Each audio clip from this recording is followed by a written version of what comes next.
1기부터 왔던 것 같은데 초반에는 한 3기까지는 제가 초반 구간들 썼어요. 제자도하고 하나님의 영광을 듣는 삶, 제도 했던 것 같고 아마 내 기록을 보니까는 2016년 4기 5기죠. 그때부터는 이제 영적 전쟁으로 주제를 바꿔서 세 번째 하는 것 같습니다.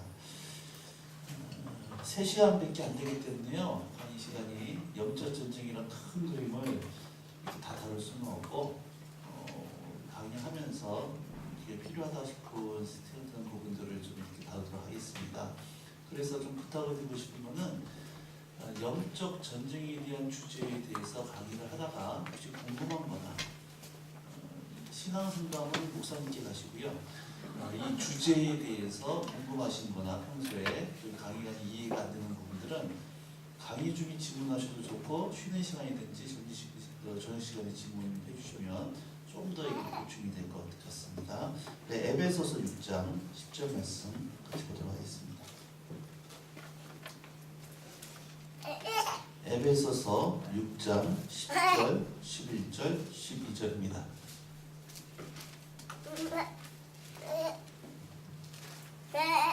제가 성경을 좀 많이 찾기 때문에 성경 아예 펴두시고 보도록 하겠습니다. 에베소서 6장 10절, 11절, 12절 같이 있습니다. 시작.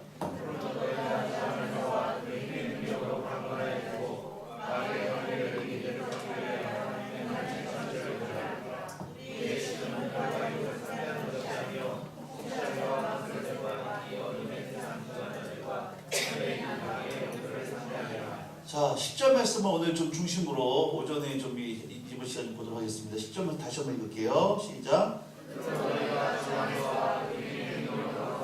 자, 끝으로 그래요. 끝으로 마지막으로 말하겠는데 뜻입니다.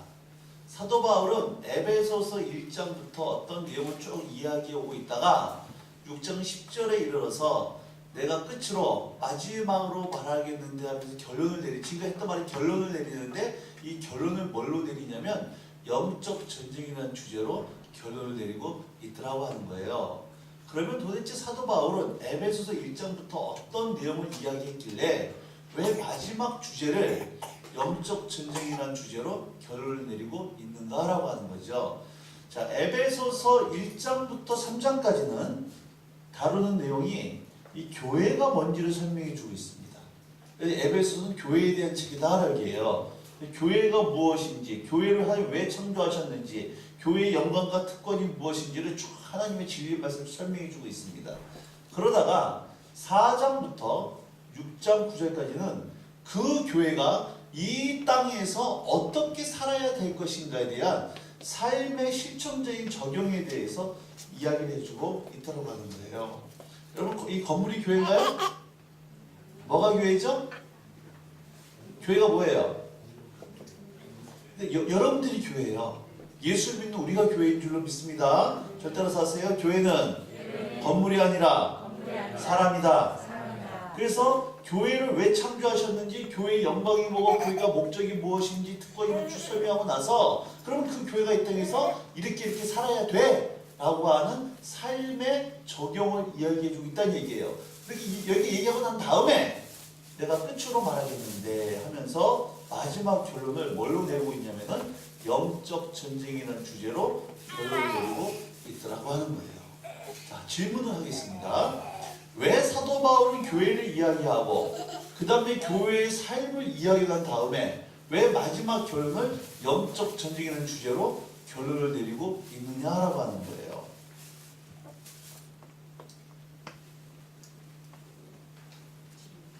여보세요? 질문하는 거라 했으네 지금. 자, 멍한 게 은혜가 아니에요. 여러분 적지 마세요. 집에 가다 안 봐.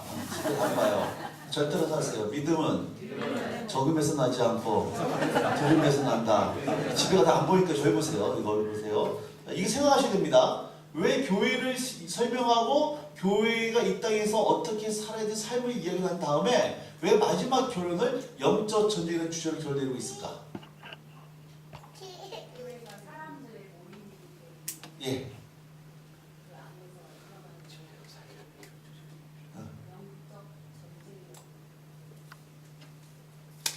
맞는 것 같긴 한데 원하는 대답은 아니에요. 얘기해서 지금. 네, 일리는 있지만 원하는 대답 아닙니다. 큰 소리로 다시 한번. 영적 전쟁에서 승리의 삶을 살기 위해 그러니까 왜 영적 전쟁 얘기했냐고요. 마지막. 진리로 사는 게 잘 안 될 수 있기 때문에 큰 소리를.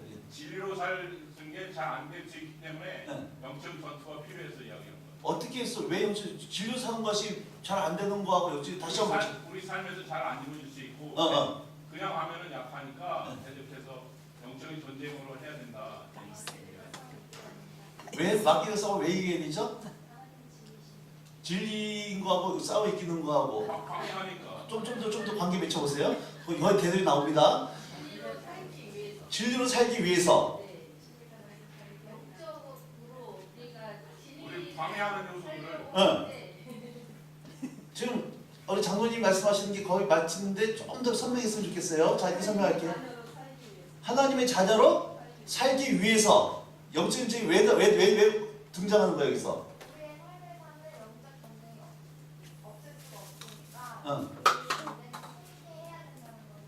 그렇죠. 승리해야 되는 게 맞죠? 근데 왜 승리해야 되냐는 거예요. 지금 얘기 나왔어요? 더 설명해야 됩니다. 자, 보세요. 이 4장부터 6장 9절까지가 무슨 내용이 나냐면 남편은 이렇게 살아야 되고 아내는 이렇게 살아야 되고 부모는 이렇게 사는 삶을 얘기해 주겠다는 얘기입니다. 자, 남편은 어떻게 살라고 나와 있어요? 예수님께서 교회를 사랑하신 것처럼 어떻게 사랑했어요? 목숨 바쳐 죽도록 사랑한 것처럼 남편은 아내를 어떻게 해라? 사랑하지. 어떻게 사랑해라? 여자들 얘기하지 말고 남자들 어떻게 사랑해라? 죽기까지 사랑해라. 자, 아내는 어떻게 살라고 나왔습니까?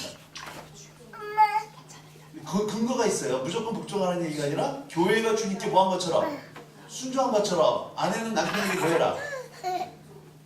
순종하고 복종해라. 왜 아멘이 안 나올까? 자, 이 말씀 진리라고 믿으세요? 자매님들 믿으세요? 자, 보세요. 남편 순종해야 되는데, 근데 문제는 남편이 남편 고시 못해, 남자 고시 못해, 돈도 안 벌어와, 맨날 술만 먹고 들어와가지고 사고만 쳐, 속만 바닥바닥 쓰기고 엄한 짓만 하고 다녀. 그런 남편에게 순종해야 돼, 말아야 돼? 아, 이래라고 뭐 얘기하지 마시고 해야 돼요, 말아야 돼요? 해야 되죠? 해야 되죠? 근데 잘 돼야 안 돼요? 왜 안 되냐는 거예요. 왜 안 되냐는 거예요.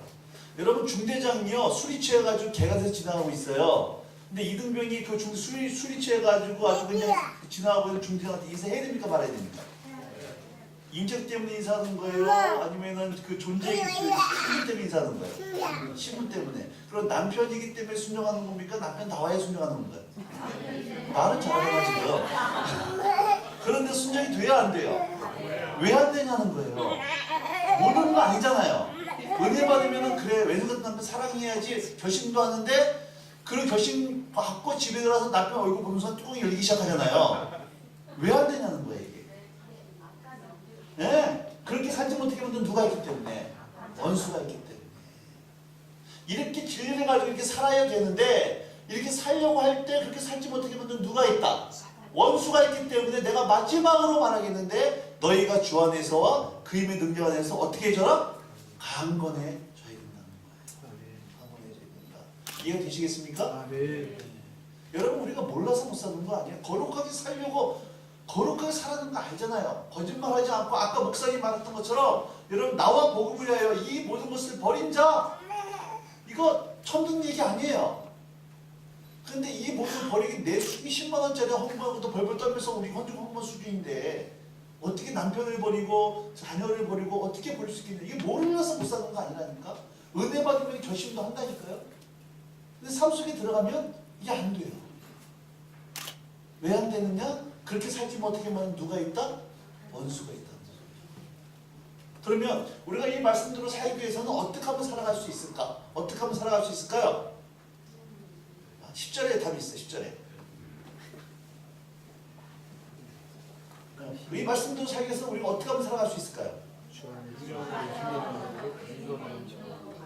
그러니까 한마디로 원수보다 뭐하면? 강해지면. 강하면. 내가 말씀대로 하지 못하는 이유는 원수보다 뭐 하지 못하기 때문에? 강하지 못하기 때문에. 말씀대로 살고 싶은데 원수보다 강하지 못하니까 맨날 어떻게 사는 거 쥐어 터지고 산다는 얘기. 맨날 쥐어 터지고 살면서 맨날 교회에서 하는 얘기가 천부의 의지 두 손 들고 왔사오니 용서해 주시옵고 다음 사람 또 터질 예정이니 그때 용서해 달라고. 주님은 승리했다 그러는데 그냥 허벌도 터지고 앉아있어요. 마음은 원이로되 육신이 약했다 이런 얘기하고 앉아있고. 한마디로 원수보다 뭐하지 못하기 때문에 강하지 못하기 때문에. 거꾸로 내가 원수보다 강하면 원수를 쥐어 패고 말씀대로 살아갈 수 있다는 얘기예요. 왜냐하면 그렇게 살지 못하도록 누가 방해하고 있기 때문에. 원수가 방해하고 있는데 방해 원수 내가 쥐어 패면 말씀대로 살아갈 수 있다는 얘기입니다. 이해되시겠죠? 그러면 어떻게 하면 원수보다 강해질 수 있겠느냐가 이제 중요한 거예요. 그리고 군대도 무슨 군대를 양성합니까? 강한 군대예요. 강군 육성입니다. 군대가 강하면 전쟁이 안 무서워요. 그럼 북한이 왜 행복을 이렇게 가지려고 그러는 거예요? 행복이 있으면은 무서울 게 없어요. 너무 강하기 때문에. 자, 그럼 어떻게 하면 강해질 수 있을까요?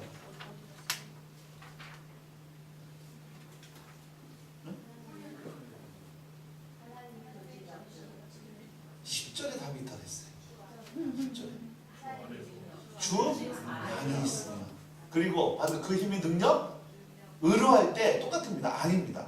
우리나라 말 의로로 번역되는데 전치사 똑같아요. 주 안에 있고 그 힘의 능력 안에 있으면 강건하여 진다. 이 말은 잘 들으셔야 됩니다. 지금 훈련받으면 강해진다는데 아니에요. 훈련받아 강해지는 거 아닙니다. 40일 금식기도 강해지는 거 아니에요. 목사가 돼서 강해지는 것도 아니라는 얘기입니다. 어디 안에 있으면? 주 안에 있으면 강하다는 거예요. 여러분 종이 한 장은요. 찢으면 종이 약해요, 강해요? 약하잖아요. 애들 찢습니다. 근데 이 종이가 이 컴퓨터 안에 들어가 있어. 찢어져야 안 찢어져요? 종이가 강한 거예요? 이 컴퓨터가 강한 거예요? 컴퓨터가 강한 거예요. 내 힘만 의지할 때는 패할 수밖에 없도다. 내 힘과 능력으로 원수를 제압할 수 없고 내 힘과 내 능력으로 말씀대로 살아갈 수 없어요. 여러분 남편 사랑해야지, 왼수 같은 저 사람도 사랑해야지 결심을 하지만 현실 속에 들어 늘 쥐어터지고 미워하고 엉망하고 불평하고 시주고 넘어지더라는 얘기입니다. 내 힘과 능력으로 원수를 이길 힘이 없지만 어디 안에 있으면? 주 안에 있으면 내가 강한 것이 아니라 주님이 강하기 때문에 그 주님이 나를 뭐하게 하신다? 강하게 해주신다는 거예요. 이해되시겠습니까? 네. 주 안에서와 그 힘의 능력 안에 있으면 주님이 우리를 뭐하게 해주신다? 강하게 해주신 강건하여 지고할 때 수동태예요. 능동태가 내가 강해지는 것이 아니라 누구 나를 강하게 해주신다는 겁니다. 네. 나를 강해 해주신 분이 누구예요? 주님이에요. 주님. 이해가 되시겠어요? 그러니까 내가 원수보다 강하고 원수를 쥐어패고 말씀대로 살아가기 위해서 내가 반드시 어디 안에 있어야 된다? 주 안에 있기만 하면 주님이 강하시기 때문에 말씀대로 살아갈 수 있는 능력이 주어진다는 거예요. 이게 이해가 되시겠습니까? 자, 한 가지 더 물어볼게요. 그러면 여러분 주님 안에 있어요? 주님 밖에 있어요? 주님 안에 있어요? 밖에 있어요? 안에 계시죠? 그럼 지금 지난주에 원수 쥐어패고 살았어요? 쥐어 터지고 살았어요? 주님 안에 있다며 지금. 그 주 밖에 있다가 주 내에 있다가 왔다 갔다 하시나 이렇게? 여러분 주 밖에 있다는 얘기는 구원받지 못했다는 얘기예요. 어쨌든 구원 받았다, 어쨌든 구원 취소했다 이렇게 왔다 갔다 이게 아니에요. 헷갈리시면 안 됩니다. 여러분 주 안에 있어요? 주 밖에 있어요? 주 안에 있어요. 근데 주 안에 있으면 어떻게 된다? 내가 강해진다는 거예요. 강해지면 주어 패고 말씀을 살아가야 되는데 주어에 또 고백하는데 나는 왜 맨날 주어 터지고 사는 거예요? 시편 23편 1절 외워보세요. 시편 23편 1절 시작. 여호와는 나의 목자시니 내가 부족함이 믿으세요? 네. 또 리서비스 하신다. 정말 믿으세요? 네. 진짜죠? 그럼 다시 물어볼게요. 근데 정말 부족함이 없어요? 네. 늘 부족하고 항상 부족하고 맨날 부족해요. 범사에 부족해. 저는요 예수 믿어서 이게 정말 고민이었어요. 여호와는 나의 목자시니 부족함이 없다 그러는데 실제로 내 삶에 부족한 게 너무 많아. 인격도 부족하고 실력도 부족하고 생긴 것도 부족하고 하여튼 이 모든 게 부족해. 그 두 가지 중에 하나입니다. 말씀이 구라든지 내가 구라든지.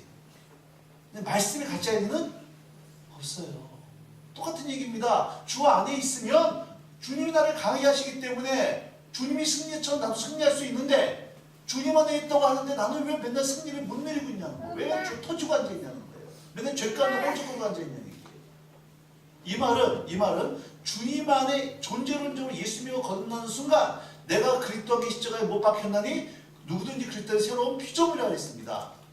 그래서 예수 믿고 거듭나는 순간 우리는 주님 안에 있는 존재이기는 하지만 존재론적으로 주님 안에 붙어있다고 하는 것보다 더 큰 의미가 있다는 걸 여러분 이해하신다는 거예요. 자, 내가 주님 안에 있다. 주님이 내 안에 계시다. 이 말이 가지고 존재론적으로 예수 믿고 거듭났다는 것보다 더 깊은 의미가 있는데 이렇게 설명할게요. 우리는 누가 와 계세요? 예수님이 계시죠? 성령으로 와 계시죠? 성령님이 하나님이에요, 귀신이에요? 배우셨죠? 현상의 인격체예요. 인격체죠. 그 성령님이 내 안에 언제까지 와 계세요? 떠나가요, 안 떠나가요? 기분 좋으면 나가시고 기분 좋으면 계시고 이러시나? 아니죠. 중요한 고백입니다. 내 안에 누가 와 계신다? 그분이 하나님의 귀신이에요? 현상의 인격체예요? 언제까지 와 계세요? 세상 끝날까지 떠나가지 않으시죠? 굉장히 중요한 고백입니다. 지금 여러분 안에 성령 하나님이 와 계시고 그분이 인격체인데 그분이 세상 끝날까지 나를 떠나지 않고 함께 계신다고 고백하셨죠? 이게 실제죠? 안 느껴지는데 이러시면 안 돼요. 예수 믿고 거듭나는 순간 우리 안에 성령이 와 계십니다. 문제는 그 성령님이 뭐 친하냐는 거예요. 그 성령님하고 여러분 실제적인 인격적인 관계 속에 살아가고 있다는 거예요. 그게 실제냐는 거예요. 전 여러분 예배 드렸냐 봉사했냐 헌금했냐 이거 묻는 게 아니라 지금 여러분이 고백하신 신앙 고백 우리 내 안에 계신 성령님 여러분 그 예수님이 성령으로 와 계신 예수님과 여러분 관계는 실제적인 관계라는 거예요. 우리는 주님과 친하지 않으면서도 여러분 예배할 수 있어요 없어요? 있죠. 주님과 친하지 않으면서도 사역할 수 있고 심지어 목회하고 소개까지 할 수 있고 뒷대 소녀까지 받을 수 있어요. 그걸 뭐라 그러냐? 종교생활이라고 하는 거예요. 종교생활이라는 거예요. 절 따라서 하세요. 신앙은 관계다. 다시 신앙은 관계다. 그러니까 신앙이 좋다는 얘기는 뭐가 좋다는 얘기예요? 관계가 좋다는 얘기예요. 여러분 성령님은 인격체예요. 하나님 인격체입니다. 이론이 아니에요. 인격체는 이 관계와 교제의 대상이라는 얘기예요. 안타까운 것은 여러분 한국에는 너무나 많은 성도들이 종교생활을 신앙생활로 착각하고 있다는 거예요. 성령님과 예수님과 친하지 않으면서도 얼마든지 모태신앙 자랑하고 교회 한 번도 안 빠진 거 자랑하고 교회 직분 자랑할 수 있지만 그 하나님과 나는 아무런 관계없이 여러분 종교 껍데기 속에 살아갈 수 있다는 얘기입니다. 거기는 어떤 생명도 없고 어떤 능력도 없어요. 그리고 더 나가서 심지어 목사, 장로, 권사, 선교사 훈련까지 받을 수 있다는 얘기예요. 종교 껍데기예요.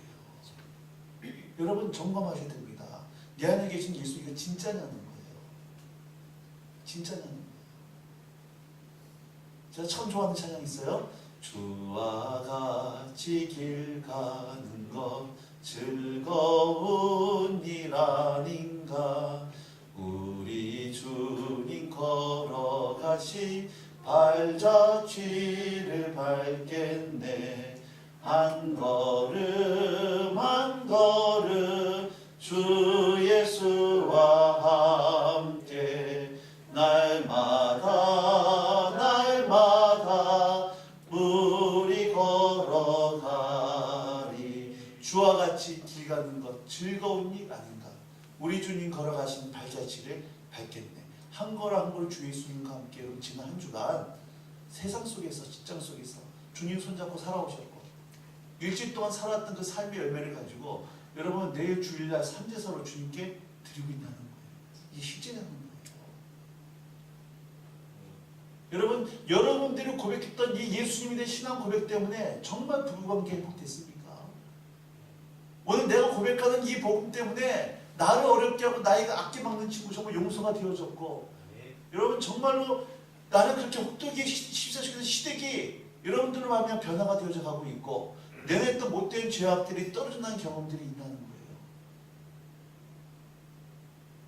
나 하나 바꾸지 못하는 예수, 내 삶 하나 변화시키지 못하는 복음이 그게 어떻게 복음일 수 있고 예수의 능력일 수 있겠냐는 거예요.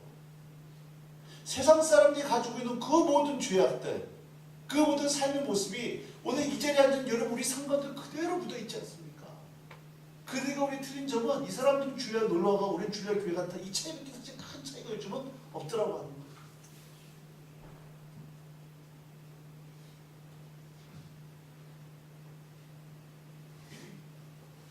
그리고 겉모습은 너무나 종교적인데 이 속사람의 삶의 사고방식이나 삶의 태도는 전혀 틀린 것입니다. 이 종교 껍데기예요. 교회에서 세 가지 하지 말라고 합니다. 술 먹지 마라, 담배 피지 마라, 제사하지 마라. 세 가지 하라 그래요. 예배해라, 봉사해라, 헌금해라. 그리고 그 사람이 11조까지 꼬박꼬박 하고 세금 예배 한 번도 안 빠지고 모든 공예배에 참석하고 앞장서 봉사한다. 술 담배도 안 한다. 우리 그 사람 뭐가 좋다 그래요? 저 믿음 너무너무 좋아. 여러분 근데 오해하지 마세요. 그거 믿음 좋은 거 아닙니다. 그거 가지고 믿음 편다는 거 큰일 나요. 그게 착할 수는 있고 성실할 수는 있어요. 또 얼마든지 교회에 와서 가면수가 앉아있을 수도 있어요. 여러분 2000년 전에 여러분들이 예수를 살던 그 예루살렘 가셔가지고 거기 살고 있는 사람들에게 물어보는 겁니다. 당신들 사회에서 가장 하나님을 잘 섬기고 가장 경건하고 가장 거룩한 사람들이 누굽니까? 라고 물어봤으면 그 시대 사람들이 누굴 얘기해 주겠어요? 바리새인들이었어요. 여러분 그 바리새인들의 열심은 우리가 죽어도 깨도 못 들어갑니다. 근데 예수님이 뭐라고 말씀하세요? 그들을 향해 회칠한 이 독사의 자식, 경건의 모양은 있지만 경건의 능력이 없었어요. 살았다는 건 가졌으나 실상은 죽은 죄였다. 그래서 여러분 교회에서 누가 제일 무섭냐면요, 새벽 예배 한 번도 안 빠지는 권사님 너무 무서워요. 11조 꼬박꼬박 하는 집사님 너무너무 무서워. 왜? 그것 가지고 사람을 평가하고 판단하는 거예요. 그게 내 자랑이 되어지는 거예요. 그리고 반드시 그 특징이 있어요. 목사님이 알아줘야 돼요. 안 알아주면 삐쳐 또. 범사에 삐쳐. 삐치고 시험 들고 삐치고 뭐 말을 못해. 옆에 사람을 얘기 좀 해주세요. 저 지금 네 얘기하는 것 같다.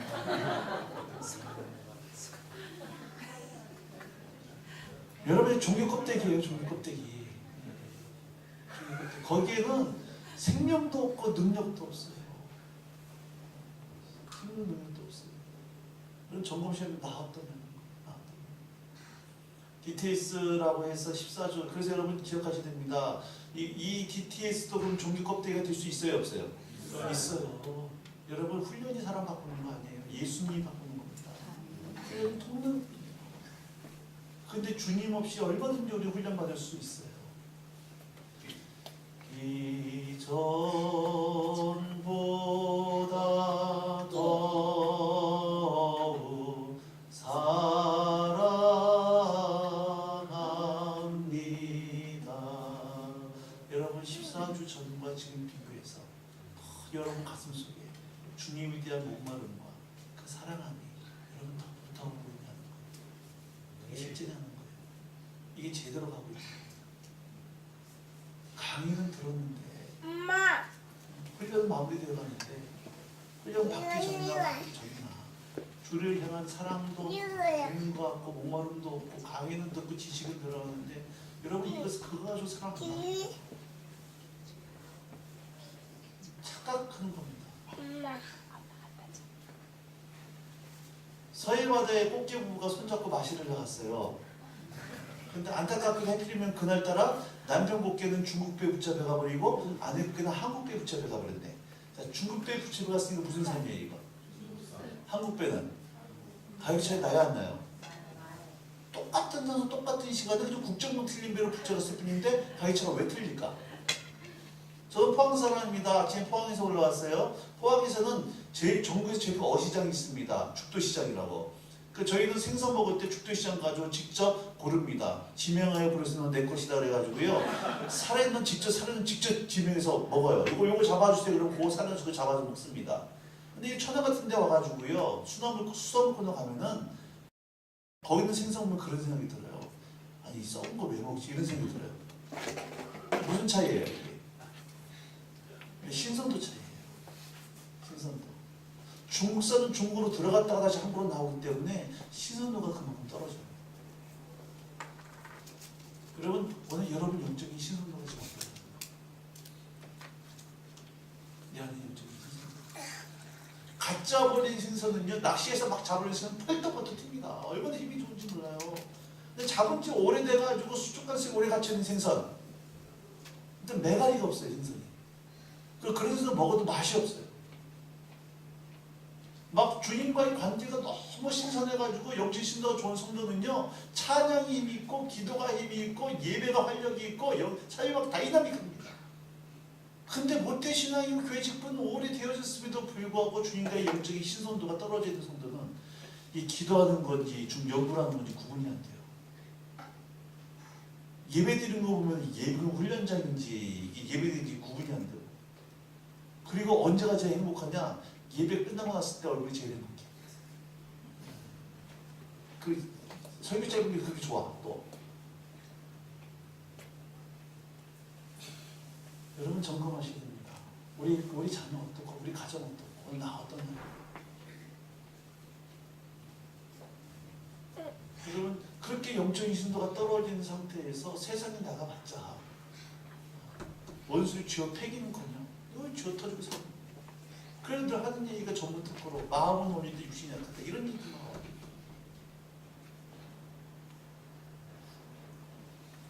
여러분 전도행 간다고 해서 자연스럽게 승리하는 거 아닙니다. 뭐 이루어지는 거 아니에요. 오늘 지금 여러분 안에 점검하셔야 돼요. 내 안에 예수가 실제냐, 정말 그분과 일주일 관계 속에 있냐. 그럴 때 그 주님이 나를 강하게 하시는 거지. 여러분 아무리 예전에 놀라운 삶을 감당했던 목사님이라 할지라도 이 주님과의 관계가 딱 끊어지면 순식간에 타락해버립니다. 그렇게 주님 손에 쓰임받았던, 그렇게 겸손했던 분이 왜 저렇게 사역이 성공했다고 느껴질 때 왜 저렇게 변질되어서 왜 타락할까? 왜 한순간에 무너질까? 한 가지예요. 주님과의 관계가 끊어졌어요. 여러분 이거는 왕도가 없습니다. 지가 잘나서 감당한 게 아니에요. 주님이 지켜주고 주께 붙어있을 때는 승리할 수도 있지만 주님이 생명 끊어지는 순간 보세요. 여러분 겨울에 저희가 지금 겨울에 산에 올라가다가 나뭇가지에 딱 붙잡았는데 어떤 나무는 뚝뚝 부러져요. 왜 부러집니까 이게? 나무로부터 뭐가 안 오니까? 생명이 안 오니까 붙어있는 가지는 뚝뚝 부러져요. 근데 나무에 붙어있는 가지 생명이 오는 가지는 잡으면 어때요? 찢어는 져요. 찢어지는데 부러지지 않아요. 잘 안 찢어져요. 왜? 그 속에 가지에 나무에 생명이 흘러가고 있기 때문에. 작년 11월달 포항에 지진이 왔죠. 네. 이 묵산거리가 하나 있었어요. 11월 포항에 지진이 왔는데 흥해라고 하는 지역에 지진이 왔습니다. 제가 보니까 한 지진 2번만 경험하면 뒷대살 필요 없어. 알아서 지내요. 정말 무서워요. 15층 아파트가 막 흔들리고 왔다 갔다 흔들리고 막 쓰러지는데 또 지진이요, 이 흔들기만 하는 것이 소리부터 땅이 움직이는 소리가 들리면 굉장히 기분 나빠요. 쿵쿵 소리 나는데 막 그다음 흔들리기 시작을 하는데, 근데 흥해란 지역에서 지진이 왔는데요. 이 묵산거리가 뭐냐면 대성 아파트라고 아파트 6채가 완파가 되어버렸습니다. 그 사람들은 거기서 이제 못 살고 다 저기 나왔어요. 무너지니까. 지금은 아파트 6채 아주 허물지도 못하고 경찰들이 지금 그 우범지대가 됐기 때문에 누가 들어가면 안 되니까 폴리스대처럼 지금 지키고 있어요. 그런데 희한한 거는 그 옆에 대성 아파트 아파트는요 사람들이 살아요. 이상하잖아요. 똑같은 지역에 어떤 아파트는 완파되어지고 어떤 아파트는 그대로 살고 바로 옆에 아파트는 살고. 무슨 차이일까 이게? 네? 기초예요. 반석에 세운 아파트는 지진이 왔을 때 흔들리긴 하지만 무너지지 않아요. 그런데 모래에 세운 아파트는 지진 오니까 사람의 모습이 완파되더라고요. 평소에는 보기에 똑같았어요. 근데 지진이 오니까 딱 드러나 보이는 거예요. 평소에는 다 신앙 좋아요. 평생 다 집사님, 권사님, 장로님, 선교사님이에요. 근데 내 인생에 경제적인 지진이 오고 여러분 자녀의 지진이 오고 질병의 지진이 오고 사업 부도의 지진이 오니까 어떤 사람은 무너지는 거예요. 이게 참 민망한 얘기지만 흥해있는 어떤 목사님은 지진 나니까 교인들한테 교인 폐쇄해버리고 교회는 거짓말 쳐놓고 도망가 버렸어요. 나중에 이거 발각돼가지고 개방신 나고 먹기도 못하고 있습니다.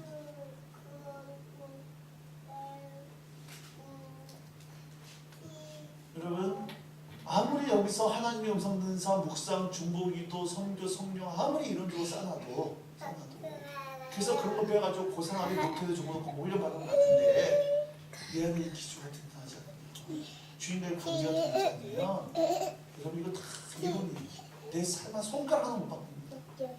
근데 머리카락 바꿀 수 없는 헛된 지식이기 때문에 여러분 인터넷만 클릭하면 요즘 수많은 세미나와 정보들이 홍수같이 내 손에서 볼 수 있는 시대가 되어버렸어요. 그래서 아는 건 많은데 비판 정신은 커졌는데 정말 그 삶 속에 이 예수 성령의 능력이 있느냐 이건 전혀 다른 문제라고 하는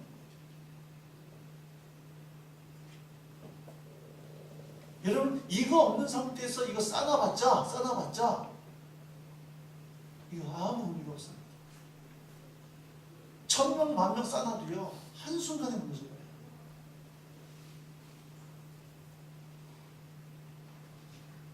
끝으로 너희가 주 안에서와 그임의 능력 안에 있으면 주님이 너희를 강건하게 해주시고 그렇게 될 때 마귀의 관계를 대적할 수 있다는 얘기예요. 주님과의 관계가 제대로 되는 것이 뭘 입는 겁니까? 전신갑주를 입는 거예요. 구체적으로 이해가 되시겠습니까? 그러면 한 가지 이제 그 주님과 그럼 우리가 원수보다 강해지려고 하면 말씀대로 살려면 어디 안에 있어야 된다? 주님 안에 있다는 얘기는 다른 말 주님과 무슨 관계? 친한 관계. 그럼 우리의 결론적으로 우리 주님과 어떤 관계가 되어야 돼요? 친해져야 돼요. 어떻게 하면 친해질 수 있을까요? 결론적으로 어떻게 하면 주님과 친해져야지만 우리는 영적 전쟁에 강할 수 있고 승리할 수 있게 되어진다. 결론은 주님과 친해져야 됩니다. 어떻게 하면 친해질 수 있을까? 자, 저랑 여러분 친해요, 안 친해요?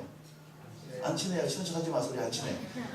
그럼 어떻게 하면 근데 저랑 친해지면 어떻게 하면 친해질 수 있을까요? 교제를 나누면 됩니다. 일단 밥 먹어야지. 그리고 차도 하고. 제가 어떠한 얼마 전에 어떤 기업체에 가가지고 사장님이 직원들한테 기독교란 뭐 특강을 해달라 그래가지고요. 안 믿는 직원들이다 보니까 회사 강당에서 이제 직원들한테 기독교란 무엇인가를 쭉 설명하다가 이 똑같은 질문 던졌어요. 기독교는 관계의 종교인데 공로의 종교가 아니라 관계의 종교인데 저랑 어떻게 하면 친해질 수 있을까요? 그러니까는 앞에 임원분이 그러더라고. 저보고 딱 웃으면서 이거 얘기한다. 근데 이것만 한다고 친해지는 게 아니에요. 이거 하면서 뭐 해야 돼요? 개인적인 얘기를 해야 돼요. 개인적인 얘기. 공식적인 얘기, 개인적인 얘기. 제가요 여러분 그 15주 모든 관계를 제가 여기 혼자 다 강요했다. 저랑 친해질까 안 친해질까? 안 친해져요. 공식적인 만남입니다. 강의가 저랑 우스로 얘기했었지만 안 친해집니다. 개인적인 얘기를 해요. 비밀스러운 얘기를 해야 친해집니다. 비밀이 많으면 많을수록 더 친해지는 거예요. 여러분 천안성교회 담임 목사님하고 여러분 별로 안 친하잖아요. 아무리 오시고 설교 들었어도 뭐 해야지만 친해져요? 밥 먹어야지. 그리고 개인적인 얘기나 친해지지. 아무리 52주 3년 10년 설교를 들어도요 개인적인 만남 없으면 안 친해진다. 그 주님을 친해지는 방법 왕도가 없습니다. 주님과 개인적으로 뭐 해야 돼요? 만나서 개인적인 얘기를 해야 돼요. 사람은 양이 중요해요? 질이 중요해요? 질이 중요하잖아요. 364일 동안 안 만나고 질적으로 하나만 친하게 만나면 되죠. 질이 중요하다며. 양이 중요해요? 질이 중요해요? 둘 다 중요하죠. 둘 다 중요해요. 그러니까 질적으로 주일날 오전 예배 한번 진하게 만나면 친해질까? 아니에요. 자꾸 만나야 돼요. 많이 만나야 돼요. 그래서 여러분 새벽 예배로 만나고 묵상으로 만나고 수요일날 만나고 주일날 저녁 예배, 금요 철회 예배 아멘 할 때까지 자꾸 이렇게 만나야 돼요. 그런데 주일날 오전 예배 딱 한 번 만나. 공식적인 만남. 그나마 10분만 지나면 그것도 깊이 임재 가운데 있다가 나오고 어떻게 주님하고 친해지냐? 여러분 우리 자녀들을 왜 신앙을 잃어버립니까? 중고등부다 하는데 대학 가면 애들이 다 떠나가 버려요. 왜? 중고등부 때 중동부 예배 드리는 거 보세요. 애들이 좀비예요. 중동부 예배 가보세요. 애들이 연체동물에 뼈가 없어요. 애들이. 응? 설교하면 애들은 지들끼리 그냥 핸드폰하고 좌우 앉아 떠들고 장난합니다. 장난 아니에요. 부모들은 그거 한번 예배 드렸다고 너 예배 드렸으니까 신앙생활 했으니까 나무 열심히 공부해라. 그 대학 가보세요. 여러분 대학 가니까 중고등학교 때는 극성 맞은 엄마 아빠 때문에 어쨌든 주일에 가야 되는 줄 알았는데 대학 가고 나니까 엄마 아빠 통제 받아나니까 예수 안 믿어도 야 정말로 매력적인 사람 너무 많아요.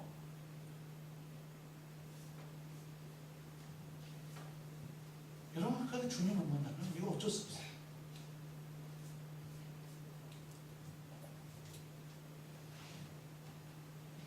언도가 없습니다. 친해지는 방법. 자꾸 만나야 돼요. 자꾸 만나야 됩니다. 만나서 그냥 만나는 게 아니에요. 개인적인 그 관계를 가져야 돼요. 개인적인. 이거 외에는 방도가 없어요. 옛날에 여러분 우리 선배님들은 DT에서 이런 프로그램 없었습니다. 그러나 새벽 예배 엎드릴 때마다 기도했고 기도의 시간이 있었습니다. 그 시간들이 있다 보니까 그 혹독했던 일제 시대 때, 로마 시대 때, 박해 시대 때 여러분 신앙 부인하지 않고 기꺼이 여러분 그 불경의 속에서도 나가서 원수와 싸워 이길 수 있는 용기심이 거기서 있었어요. 내가 그렇다고 지금 얘기하고 있잖아요. 내도 은혜 받으면 그게 가능하는 거예요. 내두세요. 괜찮습니다. 새벽 예배 나올 거야 안 나올 거야? 나와야죠. 나오셔야 돼요. 안 되시면 개인 시간 가지시고 그게 뭐예요? 묵상이에요. 묵상을 통해서 새벽이 못 하시면 여러분 묵상을 통해서 아침이든 저녁이든 주님 앞에 매일같이 나가세요. 밤깃도로 동산 안에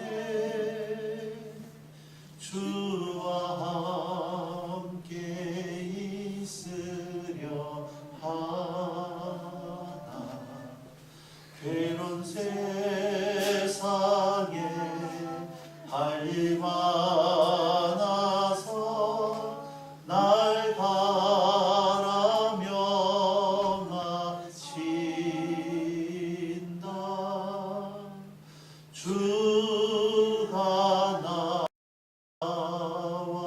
동행을 하면서 나를 친구 삼으셨네.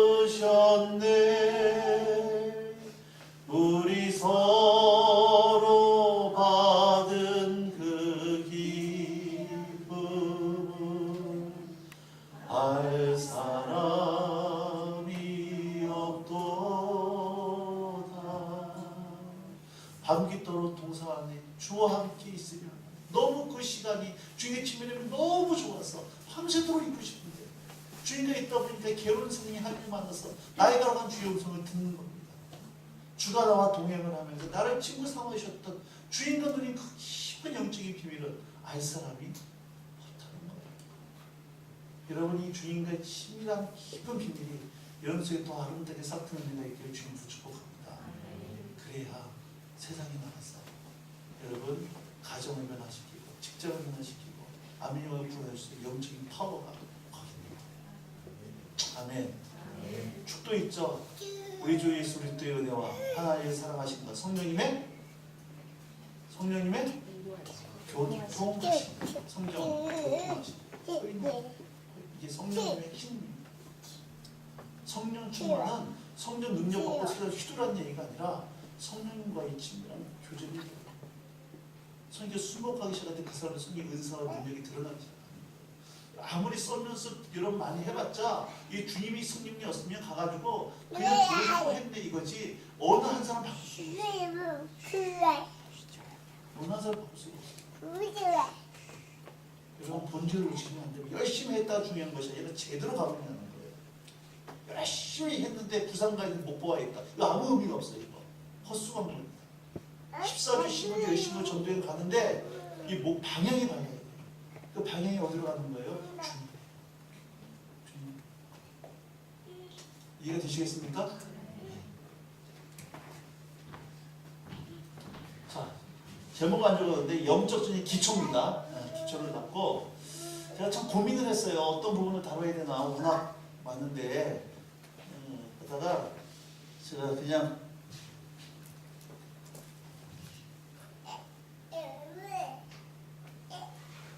이 부분은 여기까지 좀 해야 되겠다. 그래서 다른 부분 좀 다루려고 해보고요.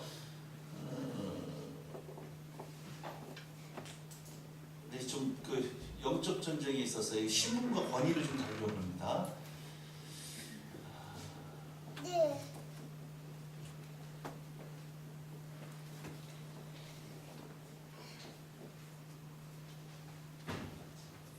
자, 구슬이 서말이라도 깨워야 보배라 그랬죠. 제가 지금부터 성경 구절을 쫙 이렇게 해가지고 흐름을 좀 깨드릴 테니까 저랑 같이 호흡을 같이 하셔야 됩니다. 그래서 이 부분이 내가 누구이고 나에게 어떤 권세가 있는지 이 권세를 어떻게 사용해야 되는지를 오늘 이 부분만 보고 좀 저기 마무리 주려고 그래요. 자, 요한복음 1장 12절로 그냥 가도록 하겠습니다.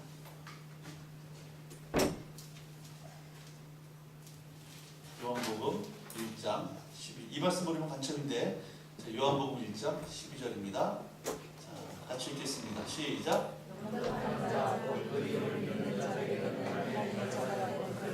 자, 영접하는 자, 곧 그 이름을 믿는 자들에게는 하나님의 자녀가 되는 뭘 주셨대요? 권세를 주셨답니다. 그럼 잘 보세요. 하나님의 자녀에게는 자녀됨에 뭐가 있다? 권세가 주어져? 있다.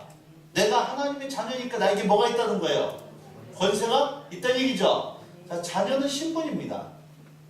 자녀됨의 신분에는 신분에 걸맞는 뭐가 주어지느냐? 권위, 권세가 주어지게 되어 일단 똑같은 얘기입니다. 권위나 권세나. 보세요. 천안 성결교 담임 목사님의 신분에는 교회의 큰 방향의 결정을 지을 수 있는 합법적인 권위가 있어요, 없어요? 있어요. 이 천안 성거리에서 교통문제 손을 흔들면 버스는 뭐 해야 됩니까? 서야 되죠. 그게 뭐예요? 그게 권위예요. 교통경찰의 신분에는 손 흔들면 합법적으로 버스 교통을 정리할 수 있는 합법적인 뭐가 주어진다? 권위가 주어져 있다는 얘기예요. 그럼 내가 하나님의 자녀라 그러면 하나님의 자녀에 걸맞는 나한테 뭐가 주어져 있다? 권세가 주어져 있다는 얘기예요. 아멘. 그럼 여러분들이 하나님의 자녀 맞습니까? 그럼 여러분 뭐가 있다는 거예요? 권세가 있다는 얘기죠. 제가 믿어주세요. 이거 있다고 믿어야 이 권세를 뭐 할 수 있어요?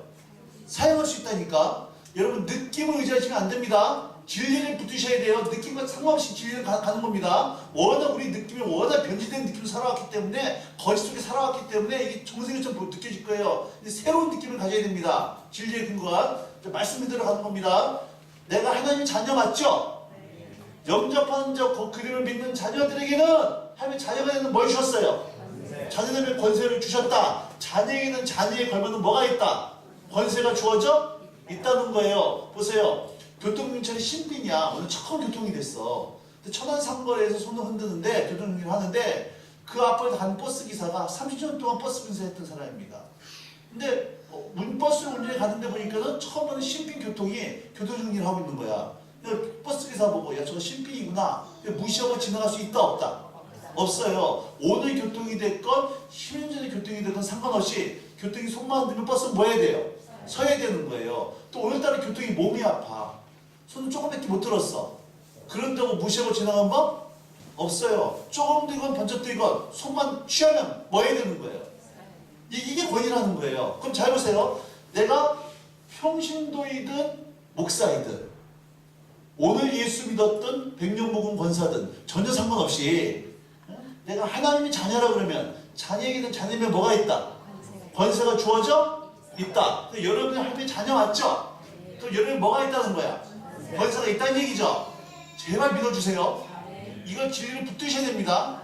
우리의 믿음은 느낌에 있는 것이 아니라 말씀에 있기 때문에. 그러니까 하나님의 자녀에게는 자녀의 권세가 있는데 우리가 하나님의 자녀니까 나에게 자녀의 권세가 이미 주어져 있다. 아멘. 자녀가 권세가 있죠? 정말 있어요? 또 세게 물으면 대답을 못해. 정말 권세 있죠? 다시 한번 묻습니다. 보여주세요. 권세 있다며? 거기 있습니까? 어떤 분이 그러더라고. 권세 이러는데 그러면 이 자녀의 권세가 뭐냐는 거예요. 이 권세를 언제 소유받는 얘기예요?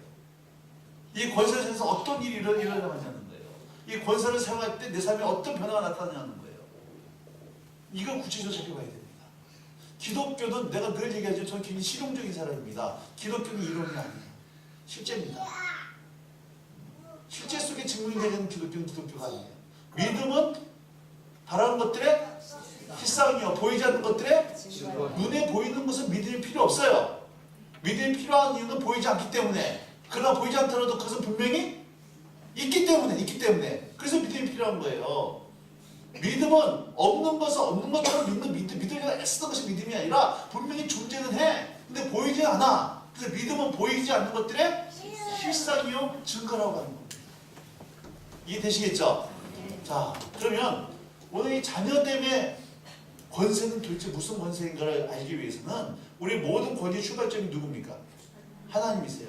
하나님의 권위를 누구한테 주셨어요? 하나님께서? 예수님에게.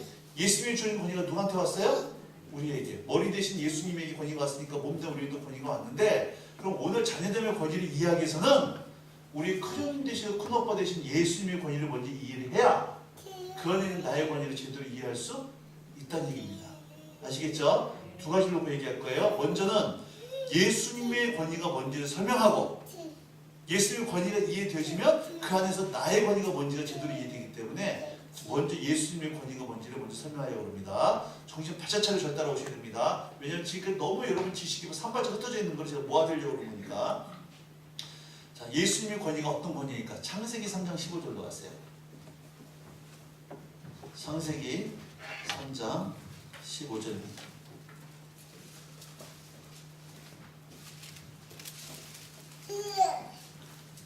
창세기 3장 15절 같이 있습니다. 시작.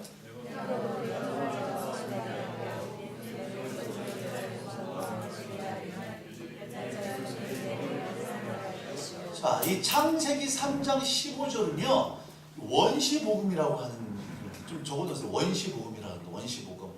왜 그러냐? 왜 원시복음이라고 그러냐면 사람이 죄를 범하자마자, 아담과 죄를 범하자마자 하나님께서 바로 사람의 구원에 대해서 바로 제시하신 말씀이 최초의 말씀이 이 말씀이었기 때문에요. 원시복음이라고 하는 겁니다. 자, 여러분 재판장에 가면 이 판사가 있어요. 검사가 있습니다. 변호사가 있어요. 피의자가 있습니다. 검사는 피의자를 향해서 이 사람은 이런 죄를 졌기 때문에 이 사람은 사형에 처해야 됩니다 라고 논고를 하고 법적 구형을 때립니다. 논고로 검사가 내리는 사형에 처해 주셔서 구형이라고 해요. 변호사는 아닙니다. 이런 사람이 이렇게 했기 때문에 무죄입니다 하고 변호를 하고 변론을 합니다. 그러면 판사는 검사의 논고와 변호사의 변론을 듣고 최종적으로 법정 뭘 때립니까? 법정 선고를 때려요. 판사가 법정 선고를 때리면 그럼 바로 이 사람에게 뭐가 되는 겁니까? 집행이 돼줘야 되는 거예요. 오늘 창세기 3장 15절은 판사이신 하나님께서 피의자인 뱀에게, 사단에게 법정 선고를 때리는 장면이라는 얘기입니다. 사람이 죄를 범했을 때는 니들이 왜 죄를 범했는지 변명할 수 있는 기회를 주세요. 아담에게, 하와에게. 근데 원수에게는 변명할 수 있는 기회 자체를 주지 않고 바로 법정 선고를 때리는 말씀입니다. 그게 오늘 3장 15절이에요. 내가 너로 하여금 여자의 후손과 원수가 되게 하겠는데 여자의 후손은 너의 머리를 상하게 할 것이고 너의 후손은 여자의 후손의 발뒤꿈치를 상하게 하겠다라고 하는 거예요. 자, 여러분 이거 원시복음이라고 그랬죠? 그럼 이 복음의 완성이 어디서 일어났습니까? 복음의 성취가 어디서 나왔어요? 예수 그리스도 어디에서? 십자가상에서. 그러면 너의 후손이 여자의 후손의 발 뒤꿈치를 상하게 했던 것은 십자가에서 어떻게 성취가 됐어요? 뱀의 후손이 여자의 후손의 발 뒤꿈치를 상하게 하겠다. 어떻게 성취가 됐어요? 십자가에서 예수님을 못 박았죠? 예수님이 상한 겁니다. 이것을 발 뒤꿈치 상하게 했다는 거예요. 그러면 여자의 후손이 너희 머리를 상하게 했다는 것은 어떻게 성취가 됐어요? 큰 소리로 부활이에요. 부활. 그럼 왜 부활이 사단의 머리를 상하게 한 거예요? 사망 권세를 이겼다. 자, 사단이 쓸 수 있는 최고의 필살기가 뭡니까? 가장 강력한 무기가 뭐예요? 죽음 사망권세예요. 사단의 수는 최고의 필살기 사망권세입니다. 자, 모든 사람이 이거 그래서 제가 여러분들 이게 흩어진 지식을 지금 모은다고 하는 게 이 얘기예요.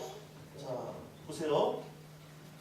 모든 사람이 죄를 범하였음에 하나님의 영광에 이르지 못했습니다. 의인은 없나니 하나도 없어요. 모든 사람이 죄를 범했습니다. 근데 죄를 우리가 일을 하면 뭘 받아요? 돈을 받잖아요. 일한 값을 받잖아요. 그래서 죄를 지었으니까 뭘 받아야 돼요? 죄의 값을 받아야 됩니다. 죄의 삭은 뭐예요? 사망입니다. 반드시 죄를 지면 너 죄 짓느라고 수고했다. 죄값 받아라. 사망에 받는 거예요. 한 번 죽는 것은 사람이 정하신 것이 그 후에 뭐가 있어요? 심판이 있습니다. 이 심판의 영원한 내용이 뭐예요? 영원한 지옥이에요. 우리가 죄를 범했기 때문에 반드시 우리는 죽고 심판받아 지옥에 가야 되는데 죄가 없으신 예수님께서 이 땅에 오셔서 인간의 몸 오셔서 아담부터 지었던 모든 죄와 현재 이 땅에 있는 우리의 죄와 앞으로 지을 모든 죄까지 예수님께 모든 죄가 옮겨져 버리고 예수님 우리의 모든 죄를 지시고 죄값으로 십자가에서 뭐 하신 거예요? 죽으신 겁니다. 그럼 내 죄가 누구한테 옮겨가 버렸어요? 그냥 예수님 옮겨갔으니까 하나님의 아들인 예수님이더라도 하나님의 공의는 죄가 있으면 한테 뭐 하셔야 돼요? 심판하셔야 돼요. 그러니까 모든 인류의 모든 죄가 예수님이 옮기심으로 말미암아 죄 없은 예수님 죄덩이를 대심으로 예수님의 십자가에서 하나님의 저주받고 심판받을 수밖에 없었다는 얘기입니다. 나의 무슨 문제, 나의 뭐가 해결된 거예요? 죄 문제가 해결된 거예요. 근데 잘 보세요. 어떤 사람이 죄를 벌 10년형을 언도받았어요. 10년형을 언도받아가지고 감옥 속에 들어가면 몇 년 동안 있어야 됩니까? 5년 지났으면 감옥에 있으면 죄값 치러진 거 안 치러진 거예요? 안 치러진 거예요. 죄값이 다 치러져야지만 감옥에서 나올 수 있어요. 감옥에서 나오면 더 이상 죄에 물을 수 있어요? 없어요? 없어요. 그렇지만 감옥에 못 났다는 얘기 계속 지금 뭘 갖고 있는 거다? 죄값 치르고 있는 거예요. 예수님이 우리의 모든 죄를 다 담당하시고 죽었으면 죽고 살아나지 못했으면 우리 죄를 계속 뭐하고 있는 겁니까 지금? 치르고 있는 거예요.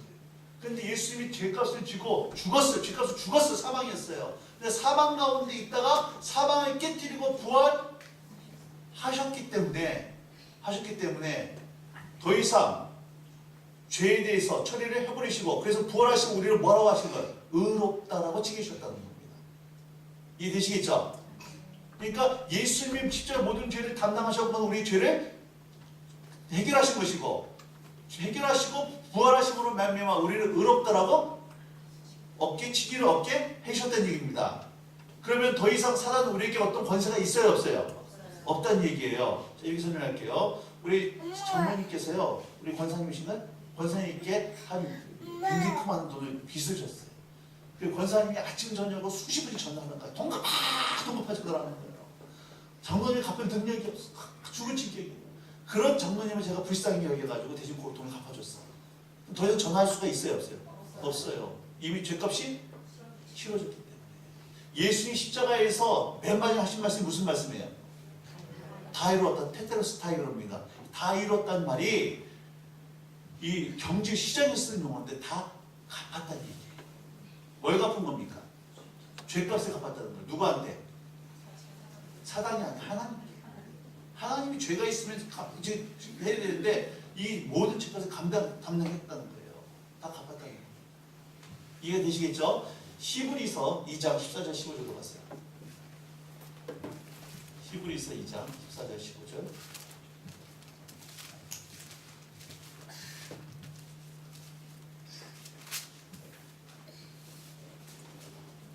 히브리서 2장 14절 15절 같이 있습니다. 시작.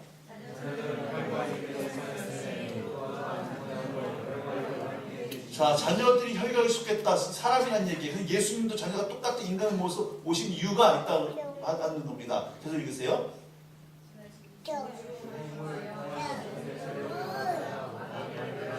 자, 예수님이 이 땅에 사람의 몸으로 오신 이유는 예수님이 죽으심으로 말미암아 죽음을 통하여 죽음의 세력을 잡은 자 마귀를 뭐 하시려고?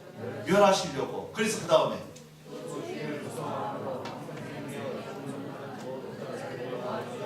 살아있는 가장 최고의 필살기는 죄를 통해서 죄 있는 것에 반드시 마귀가 역사합니다. 근데 죄는 반드시 뭐예요? 사망이에요. 모든 사람이 사망의 법에 떨고 있는데 예수님이 이 사망 권세에 매여서 종노하고 있는 사람들을 풀어놓기 위해서 예수님이 죄짐을 지고 사망 속으로 들어가 버린 거예요.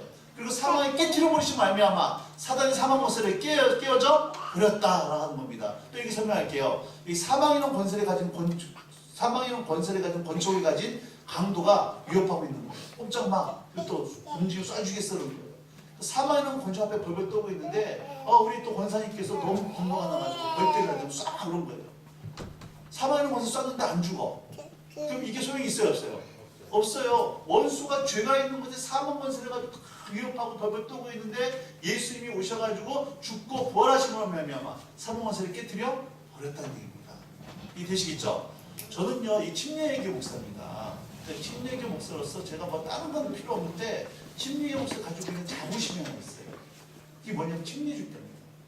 대부분 여러분 성교기다 교회다 보니까 머리 설 받았잖아요. 저희 침례를 주거든요. 성부와 성자와 성령의 침례를 주는 물속에 집어넣다 나오는데 이 침례 줄 때 참 저는 기분이 좋아요. 그동안 좀 속썩였던 사람.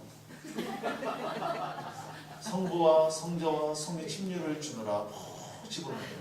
나오려고 할 때 한 번 더 집어넣어요. 확실하게 집어넣습니다. 완전히 집어넣어요. 근데 여러분 완전히 물속에 집어넣는구나. 머리에 물 뿌리는구나. 의미 같아요, 틀려요? 같아요. 왜요? 머리는 뭘 상징하는 거예요? 존재를 상징해요. 누군가의 머리를 숙였다는 얘기는 머리만 숙이는 것이 아니라 존재가 숙여진 겁니다. 이게 되시겠죠? 네. 그래서 사단의 머리가 깨졌다는 것은 사단의 머리가 상했다는 얘기는 짱돌을 던져가지고 머리 빵만했다는 얘기가 아니라 사단이 우리 가지고 있는 사망 권세의 권위가 깨졌다는 얘기예요. 또 이렇게 설명할게요. 용어 설명한 거 좀 추리려고 하는데 여기에요. A란 나라가 있습니다. 여기 B란 나라가 있어요. 여기 100만 대군이고 100만 대군입니다. 옛날에 싸울 때요. 이 100만 대 100문이 잘 안 싸웠어요. 사실은 어떻게 했냐. A란 나라의 우두머리 B란 나라의 우두머리끼리 1대1로 맞짱을 떴습니다. 이 3에서 17장에 보면 그런 장면이 나와요. 골리앗이 나와가지고 제안을 합니다. 우리가 다 싸울 이유가 뭐냐? 너희 중에 대표를 한 사람 보내라.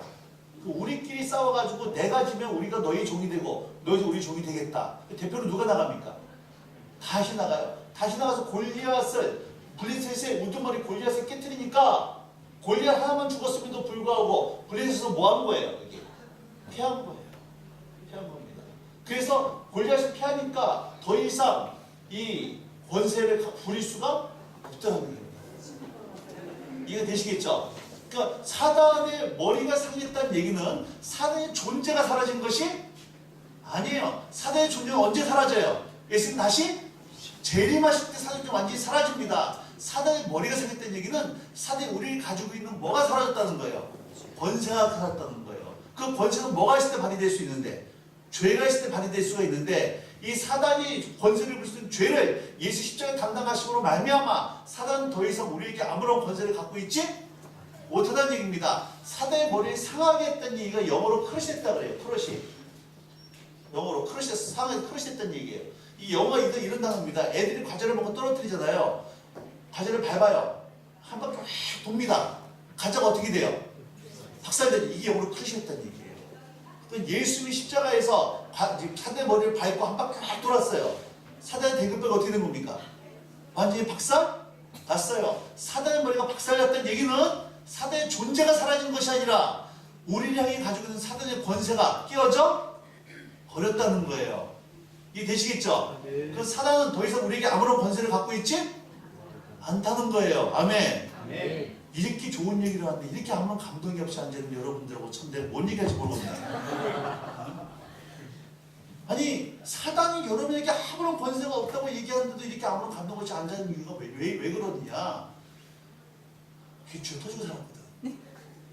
사단은 패배했고 나에게 권세가 없다 그러는데 실제로 계속 터지고 살다 보니까 이게 아무런 감동 없이 앉아있는 그거 댓글 사정이고 하여튼간에 여러분 말씀 그대로 보셔야 됩니다. 사단은 이미 2000년 전에 패배했기 때문에 우리에게 권세가 있다 없다? 있다 없다? 없어요. 믿으셔야 됩니다. 느껴 믿지 말고 현실을 믿지 말고 말씀 그대로 믿으셔야지만 이 역사가 나타나게 돼 있어요. 아멘. 사단 이제 원수는 힘없네 이곳에서 아무 힘과 권세 없는 줄로 믿으시기 바랍니다. 아멘. 좀 쉬었다 가도록